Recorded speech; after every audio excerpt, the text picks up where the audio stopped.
Hey guys, this is part 3 of working on this 1958 Briggs and Stratton Model 6B. And if you didn't watch the previous videos, I put new rings in it, new valves. And part 2 was talking about the ignition coil, because I had problems with it, but I did get it working. Had to change flywheels and everything. And just cleaned the gas tank out and put it back on. You see it's got a metal line that runs all the way to the carburetor.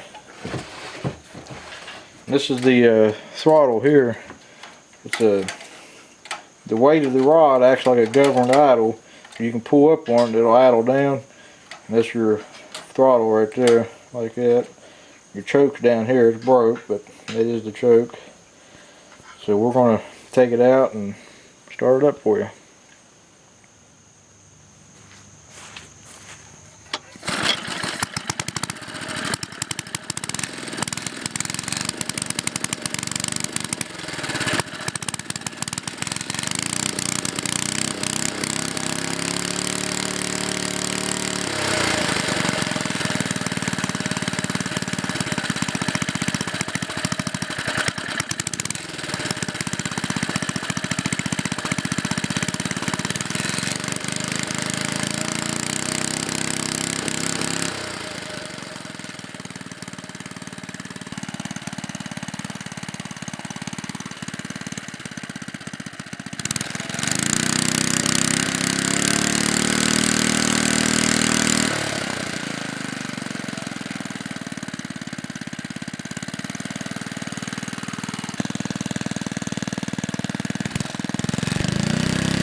Well guys, it seems to be running pretty good now, and no smoke at all from it.